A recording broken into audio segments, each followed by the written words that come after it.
Bonjour à tous et bienvenue dans ce tutoriel de VetVoice. Je suis Mathieu Lamant, vétérinaire praticien et utilisateur de GMVet, tout comme vous. À ce titre-là, je vais donc vous présenter la manière dont j'utilise VetVoice dans mon quotidien de praticien vétérinaire. Donc VetVoice étant un script IA qui enregistre les consultations et rédige ensuite les comptes rendus à destination de nos archives, mais également du client, du propriétaire de l'animal qu'on est en train de soigner, ou du vétérinaire traitant qui nous réfère le patient. Alors sans plus attendre, je vous emmène ici sur GMVet dont vous connaissez déjà l'interface et pour vous montrer ça, on va faire encore une misère à ce brave Saint-Nicolas qui prend cher à chaque fois que j'ai besoin de tester quelque chose. Donc imaginons ici que notre Saint-Nicolas vienne pour boiterie, il est inscrit à l'agenda des rendez-vous de la journée, on crée une consultation, jusque-là, rien de bien nouveau. C'est à ce moment-là que je lance l'enregistreur ici, qui est au milieu de l'écran. Je vous remontre ici, enregistrer la consultation, on clique dessus et hop, il y a un compteur qui tourne. À partir de là, on peut se balader dans le dossier pour prendre connaissance de ses antécédents, lesquels sont évoqués à haute voix si j'estime que la donnée est pertinente et s'il y a trop d'informations. Je peux également venir copier une partie des données et les mettre ici, puisque l'outil va ensuite agréger aussi bien le contenu texte qui figure ici dans cette rubrique-là que dans l'audio. Donc en d'autres termes, l'outil sera en capacité de faire un compte-rendu qui tiendra compte et de ce que j'aurais évoqué oralement au propriétaire, mais également mis par écrit ici pour, prendre des notes un petit peu plus poussées, un petit peu plus personnelles. À partir de là, je vais chercher les gens en consultation ou mes assistantes me les envoient, ça dépend un peu de la logistique de la journée et je les informe que du coup, j'utilise un outil qui, va rédiger les comptes rendus. En 18 mois d'utilisation intensive de l'outil, j'ai dû avoir 2 refus. Et l'un d'eux d'ailleurs était assez intéressant à évoquer, puisqu'il était la conséquence, enfin c'est plutôt une utilisation le week-end, en effectif restreint et où pour le coup les personnes que j'avais en face de moi n'étaient pas forcément des plus rassurantes, et auquel cas donc je leur indique volontiers que j'utilise un outil qui enregistre la consultation afin de rédiger les comptes rendus. Et cette personne, cette fois-là, a catégoriquement refusé, ce que j'ai accepté avec bienveillance, en lui indiquant que malheureusement c'était comme ça que ça fonctionnait chez nous, mais qu'il n'y avait pas de souci, je pouvais le laisser aller trouver une consultation qui répondrait mieux à ses attentes. Et en l'occurrence, cette personne est partie, je ne sais où, et bon, voilà. Donc du coup, une fois que les gens sont en consultation, je fais mon job de praticien, j'examine l'animal, j'examine sous toutes ses coutures mon patient. Je discute avec les gens, éventuellement on peut évoquer des examens complémentaires, auquel cas il est possible ici de mettre l'outil en pause, notamment si on va s'absenter pour faire une radio ou de l'écho ou en attendant les résultats des analyses de sang.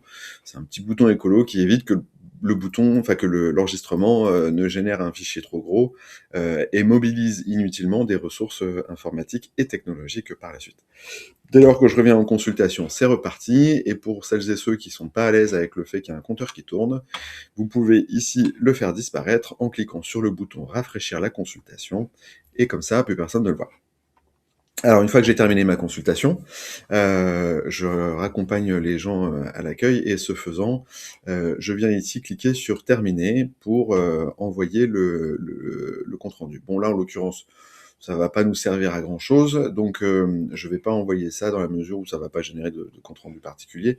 Sachez que quand, l'outil ne dispose pas d'un enregistrement, soit avec un audio où on entend quelque chose, soit parce que ça n'a rien à voir avec une consultation vétérinaire. Dans les deux cas en question, l'outil va vous répondre que les données audio ne sont pas exploitables. Donc si jamais vous avez ce genre de message, ou si vous recevez un message qui vous raconte une histoire qui a rien à voir avec le schmilblick, venez écouter l'enregistrement que vous avez effectué. Donc il est possible de le récupérer ici dans VetVoice, puisque l'onglet ici VetVoice s'active, et vous pouvez ici télécharger l'enregistrement vocal pour pouvoir écouter vous-même ce qui a été capté par, votre micro et ainsi, savoir si oui ou non, c'est un problème, lié à votre matériel ou un problème lié à la technologie qui tourne derrière. Alors, je vous disais ici, on va, cette fois-ci, le faire vomir notre, Saint-Nicolas et il est possible également, non pas de lancer un enregistrement, mais de charger un fichier audio. Donc là, par exemple, je vais prendre un audio avec un chat qui vomit et donc là, je vois que mon audio est chargé. À partir de là, il n'y a plus qu'à cliquer sur «Envoyer». Êtes-vous sûr de vouloir envoyer l'audio de votre consultation? Oui. Là aussi, si ce fichier audio est issu d'un enregistrement, en live avec, votre micro, depuis, l'interface GMVET, vous pouvez télécharger ce fichier audio ici, en cliquant sur le bouton, afin de vous assurer que, l'audio est bien exploitable, hein. Comme ça, il n'y a pas de doute et si vous avez un doute, sur la configuration matérielle dont vous disposez, n'hésitez pas à faire un enregistrement à vide ou vous balader dans la salle de consultation pour pouvoir, vous mettre un petit peu dans toutes les conditions, enfin les environnements sonores et ensuite vous récupérez le fichier audio et vous l'écoutez pour voir si on entend bien partout, tout ce que vous avez dit au gré de votre, localisation dans la pièce. Une fois que ça c'est fait, du coup, on peut envoyer le fichier audio pour, génération d'un compte rendu. Ici, êtes-vous sûr de vouloir envoyer l'audio de votre consultation? Vous recevrez une notification quand les comptes rendus sont générés. Donc évidemment, je clique «Oui». Et là, le fichier, hop, la demande a été envoyée. Alors l'outil met environ 1 minute, pour rédiger les comptes rendus et donc du coup, je n'attends pas que le compte rendu, arrive. Ça, c'est un temps éventuellement que je vais, dédier soit entre, 2 consultations par la suite, soit, en fin de journée pour vérifier que, il n'y avait pas de coquille particulière, qui se serait glissée dedans. L'outil, comme je vous disais, agrège aussi bien donc les données texte que le fichier audio et il est important quand vous envoyez l'audio que vous vous trouviez bien sur la consultation auquel le fichier, plutôt le compte rendu, les comptes rendus doivent être rattachés, hein. Si vous faites un envoi du fichier audio depuis le patient d'après, parce que, vous enchaînez et que du coup, bah, vous revenez dessus, vous allez sur un autre patient, et que vous envoyez le fichier audio depuis, cette consultation-là, le compte rendu va arriver dans ce dossier-là, hein. Donc, faites bien attention parce que du coup, il va vous parler à la fois, de ce test chien et non plus de Saint-Nicolas, mon chat, qui vomit et donc, voilà, le compte rendu va vous sembler confus. Donc c'est important quand, vous utilisez l'outil de bien revenir sur la consultation auquel le compte rendu doit être rattaché et d'envoyer le compte rendu, enfin la génération d'audio à partir de là. Une fois que le compte rendu arrive, vous voyez qu'ici, l'information change et le message vous indique que les comptes rendus sont disponibles dans l'onglet VetVoice. Vous voyez ici que l'onglet VetVoice vient de s'activer et en cliquant dessus, vous accédez au compte rendu pour vos archives, mais également au compte rendu à destination du client, ainsi qu'au compte rendu à destination du veto référent. Ici, pour pouvoir, je dirais exploiter les données avec plus de visibilité, j'ai pour habitude de ramener, les infos qui m'intéressent directement ici, en complément des notes que j'ai pu prendre d'ailleurs, permettant ainsi d'avoir un meilleur aperçu. Vous pouvez également, travailler ici à partir d'un document vierge, peu importe le titre que vous lui mettez, si vous voulez avoir, pareil, une visualisation un peu plus grande, de l'ensemble de ces éléments, de compte rendu. Donc la structure, aujourd'hui par défaut est celle qui apparaît ici à l'écran, avec le motif de consultation, l'anamnèse, les commémoratifs, les anomalies observées lors de l'examen clinique. Donc il s'agit d'une liste à puces avec, du coup un court descriptif sur chacun des points importants et dans la partie, plan diagnostique et thérapeutique, les sous-rubriques, qui sont, renseignées à chaque fois avec les informations pertinentes.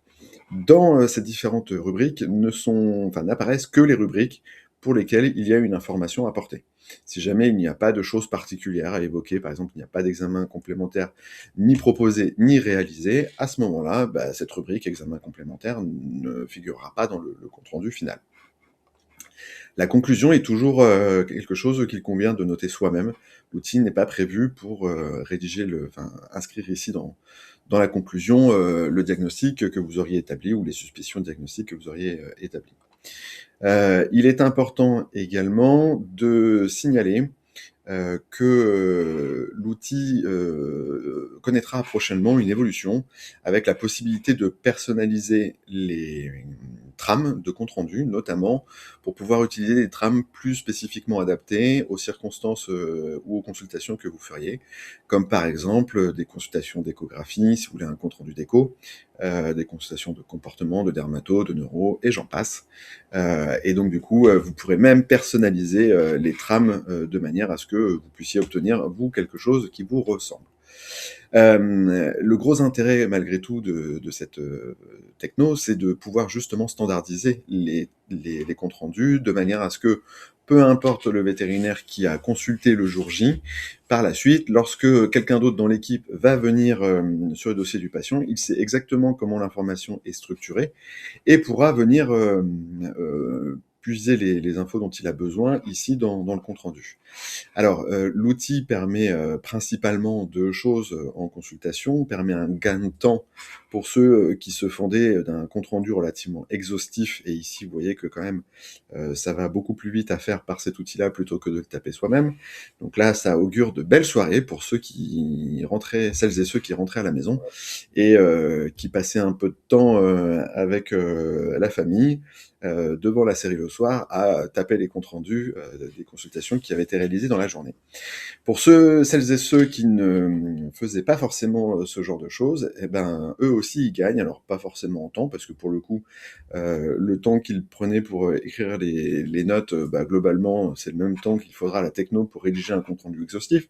En revanche, l'image de l'entreprise va être passablement améliorée parce qu'il a probablement pas échappé à votre attention que quand le véto du jour qui avait noté, voire pas noté d'ailleurs, le véto qui avait reçu le patient en consultation en fonction des quelques mots ou lignes qu'il a pu saisir, bah, c'est quand le reste de l'équipe doit se débrouiller en l'absence du véto concerné pour reprendre le patient et qu'on manque d'informations, bah, en général, on passe un mauvais moment, on donne une mauvaise image, de l'entreprise et généralement, les propriétaires, de nos patients sont pas spécialement, heureux, de constater les failles majeures de communication qui, pour eux, ne devraient pas du tout exister, au sein de notre structure.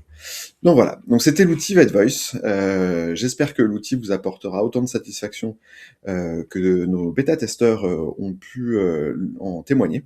Et puis, bah, écoutez, toute l'équipe, GMVet se tient à votre disposition. Moi également, si jamais vous avez des questions, n'hésitez pas à me contacter, pour qu'on puisse, échanger sur ces sujets et faire évoluer l'outil en collaboration avec GMVet, HVC Premium et l'ensemble des utilisateurs de nos technologies. À très bientôt!